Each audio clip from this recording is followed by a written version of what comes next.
Hmm.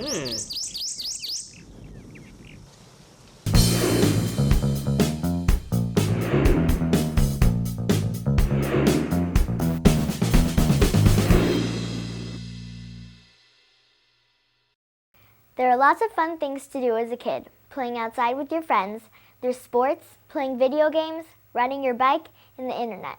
There are also some things that are not so fun, like dealing with a bully at school or getting hurt riding your bike. This video was made to help kids stay safe. It's true, accidents happen, but many times those accidents can be avoided. To be safe, every kid must recognize danger and how to avoid it. What you'll learn in this video will help you and your friends stay safe. Being kid safe also means learning a few things about body language. Body language means talking with your body without saying any words. Like this lady, you can see that she's not happy and you haven't heard her say anything. Seeing her face, you understand her body language.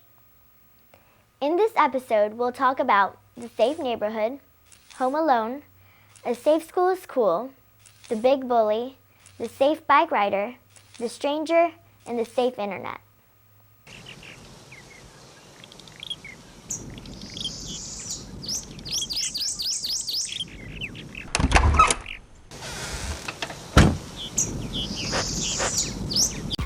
Okay, let's get started. The first thing on our list is Home Alone. A lot of kids stay home alone after school because their mom or dad are still working.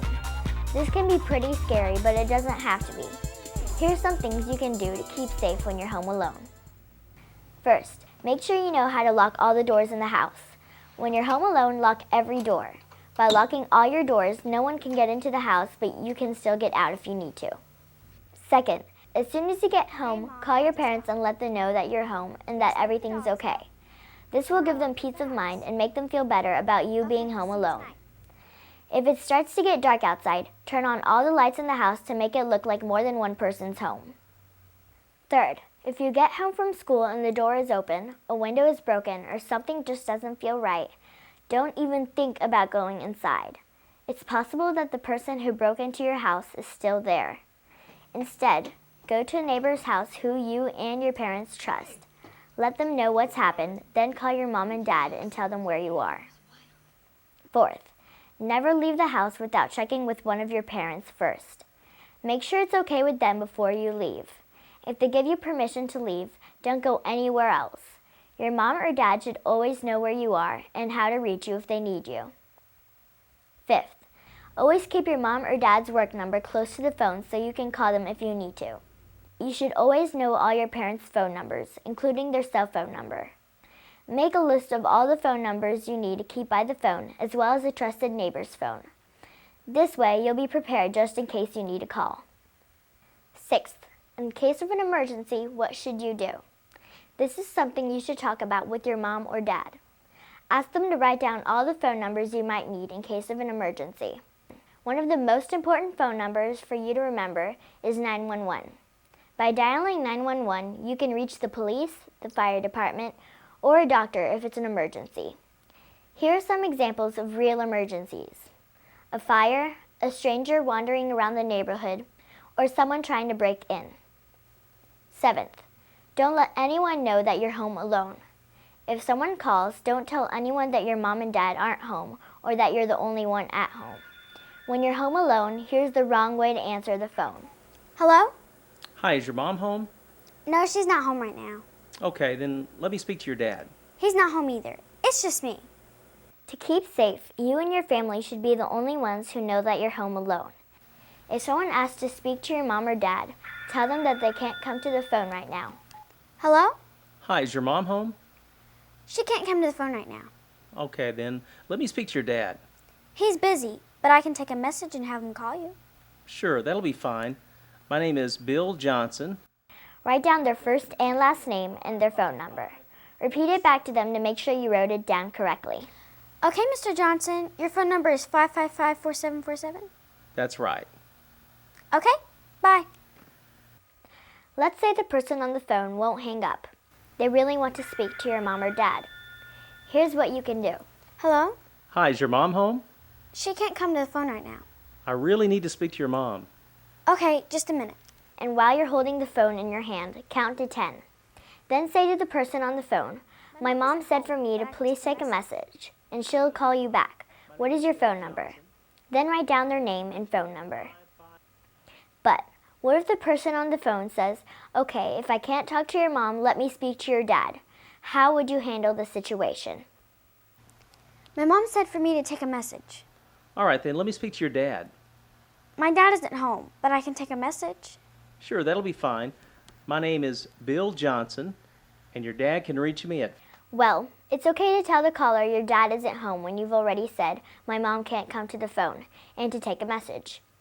Just never say, He's not home either. It's just me. "That's a bad idea." Never say, "My dad isn't home either." Then the caller knows that both your parents aren't home, which obviously means you're home alone. Now let's discuss answering the door when you're home alone.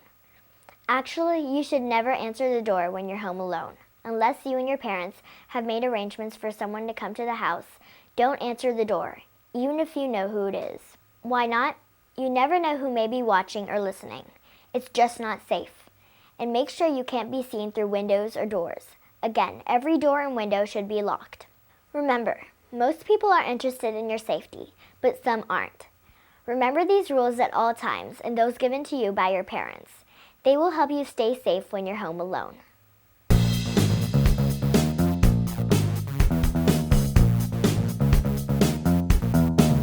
Come on!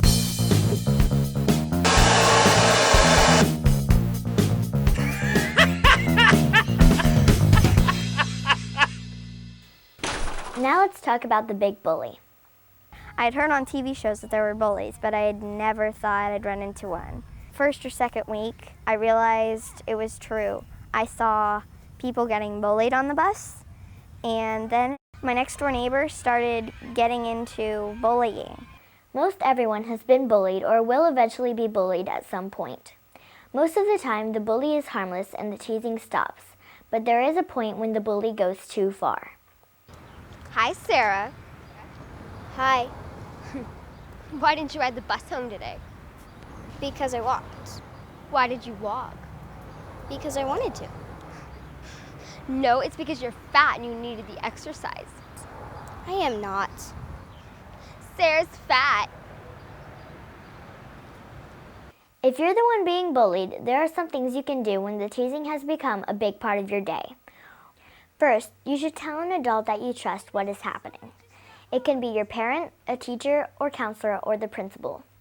Sometimes kids think that telling someone will make matters worse, but the truth is the bullying can get worse by not telling.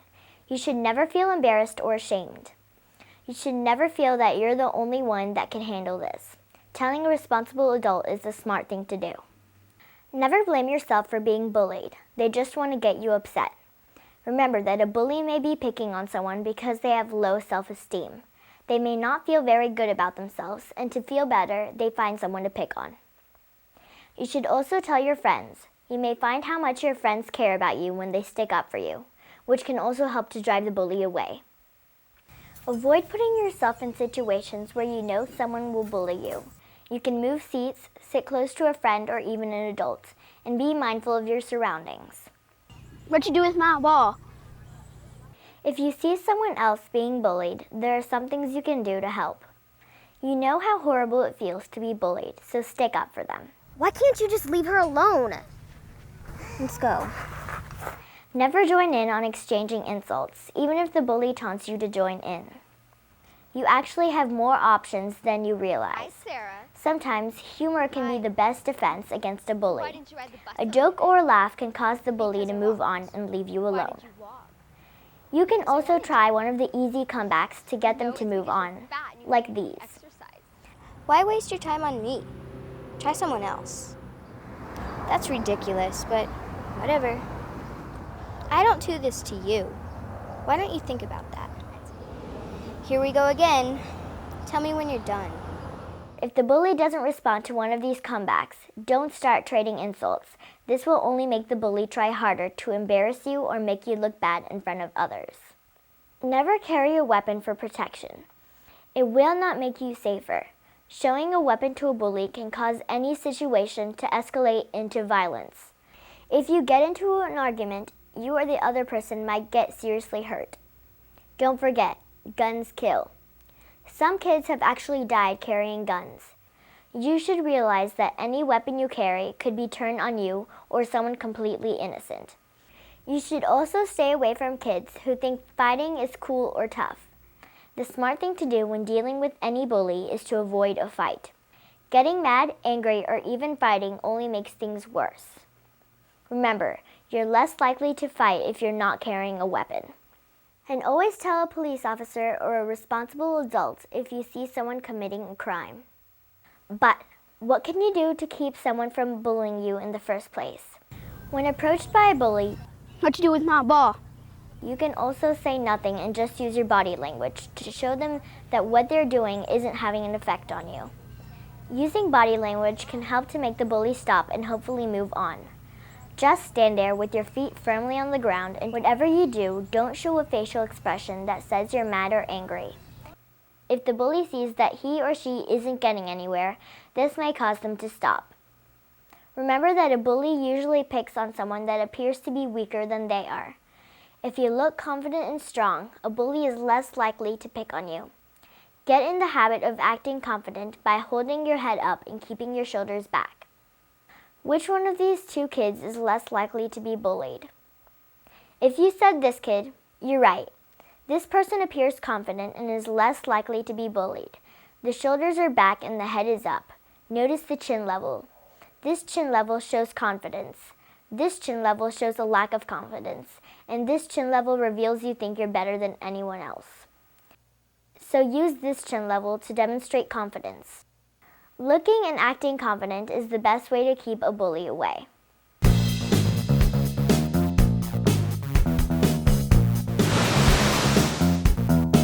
Next, let's talk about saying no to drugs. You were dancing with her? Oh my gosh, it was so fun. Watching this? There are drugs at my school.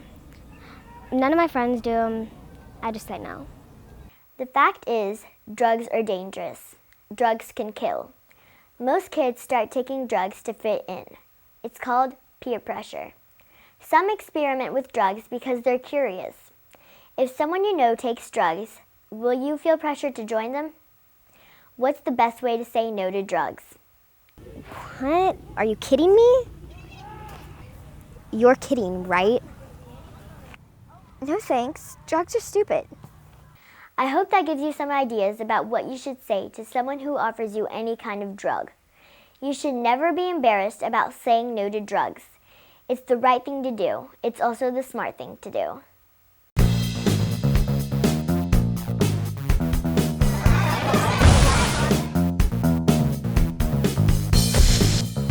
The next item on our list is a safe school is cool. To make school a safer place, follow these tips. If you walk to school or to a bus stop, make sure you take the safest route. Never walk down a street that makes you feel uncomfortable. Sometimes shortcuts are not the best route to take. Always walk with a friend, family member, or neighbor. It'll be a lot more fun and safer too. If someone you don't know offers you a ride to school, say no. Only ride to school with those that your mom and dad have approved. When you ride the bus, follow all the rules of the bus driver. When getting off the bus, walk at least 8 to 10 steps away from the bus. Look both ways before crossing the street. Take your time and be safe. Most kids get hurt outside of the bus more than being inside. Always stay away from the back of the bus or near the wheels. Remember, there are blind spots around the bus where the bus driver can't see you. When waiting for the bus, never stand in the street. Stay in a safe place until the bus arrives so that you're away from traffic. When the bus arrives, wait for the bus driver to signal it's okay to get on. Make sure you know what to do in case you miss the bus. You and your parents should be in agreement about what you should do when you've missed the bus. Know what your options are. Also, never get off the bus at another stop other than your own, even when you're with a friend. So keep your time at school safe and follow all these safety tips.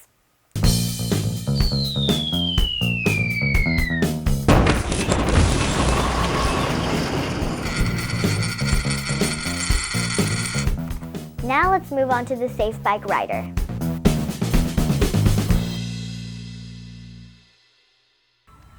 I love riding my bicycle.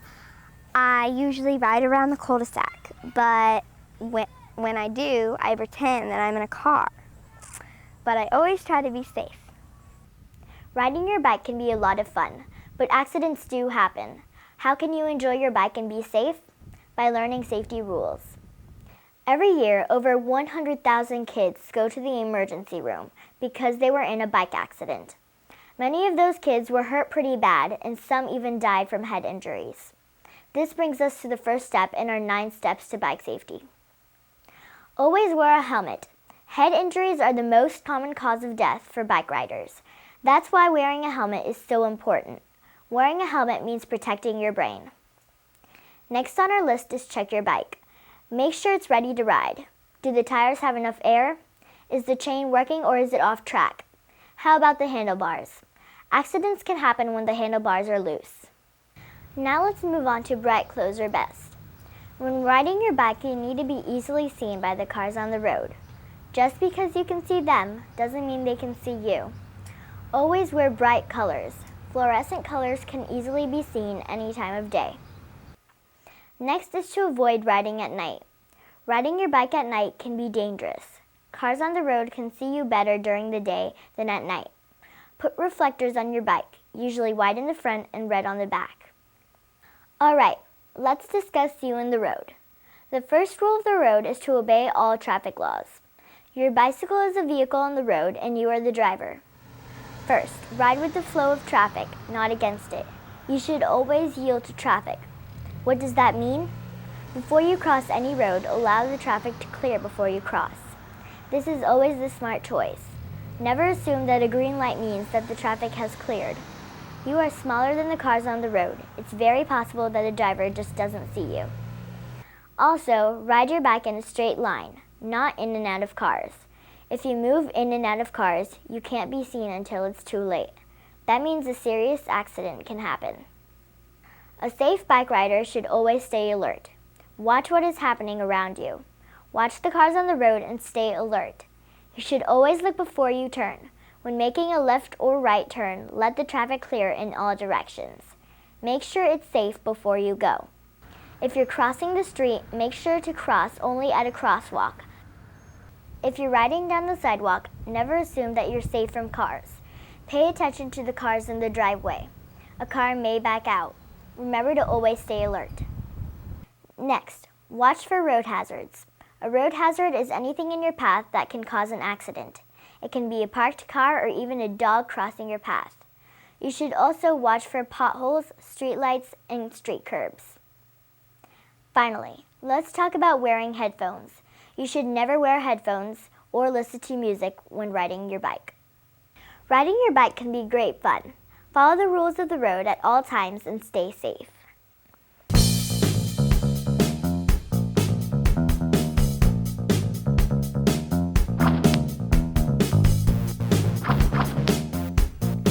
Next on our list is the stranger.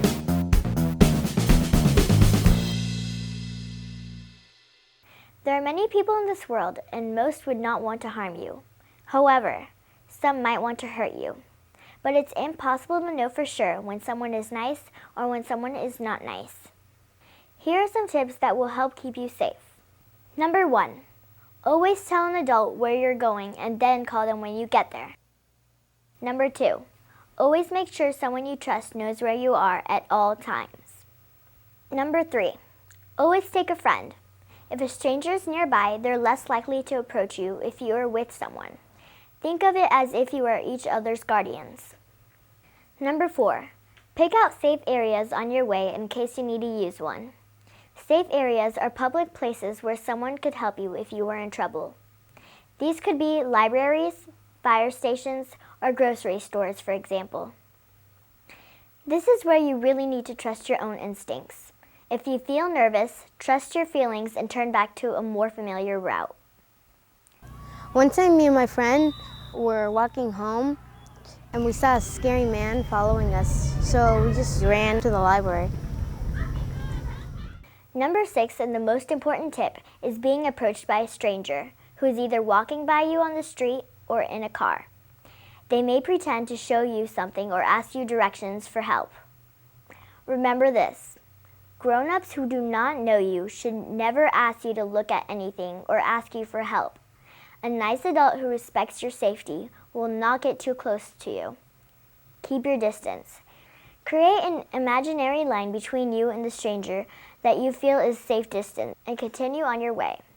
If they follow you or approach you, make as much noise as you can, like yelling for help.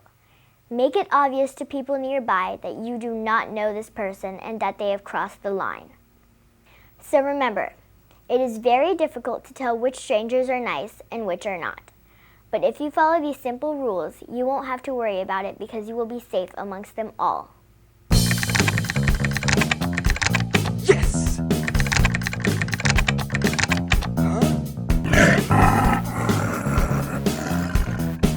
Now let's talk about the safe internet. Surfing the internet is fun and a great learning experience, but there are a few do's and don'ts. Let's talk about what's a good idea and what's not when you're on the web. First, we live in a world where most people have good intentions, but we also live in a world where some people only want to cause harm. This means they want to hurt kids. If you're on a chat room, never include your personal information, including your name, your phone number, your home address, or even where you go to school. And never send a picture of yourself to someone you don't know. Always ask permission from your parents before you send pictures of yourself. If you read something on the internet that makes you feel uneasy or uncomfortable, tell your parents right away. Next, it's a very bad idea and can be dangerous to meet someone or have them meet you without permission from your mom or dad. Always remember that people you meet on the internet may not be the person they say they are. You may think you're exchanging messages with a girl or boy your age when you may actually be speaking to an adult. While the internet is a fun place to meet your friends and a great way to learn new things, always follow the do's and don'ts we've just discussed.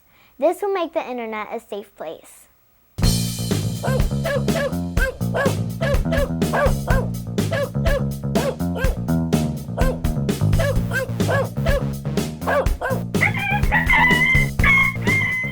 And finally, let's talk about the safe neighborhood. Other than school, you usually spend more time in the neighborhood than any place else. Most kids feel comfortable in the neighborhood because it's home. But to be safe, even in the neighborhood, there are a few things to remember. Always play, walk, bike, or skate with a friend rather than doing them alone. Always let your mom, dad, or any responsible adult know where you are at all times. Never go anywhere with anyone you or your friends don't trust. If you're over at friends and you're supposed to be at home at a certain time, make sure to call first and let your mom or dad know that you're on your way. Start using your newfound knowledge and share these tips with your friends. Remember, each and every kid can be safe if you think safe. In our next episode, we'll discuss many more interesting safety and body language tips. Thanks for joining us. I'll see you next time.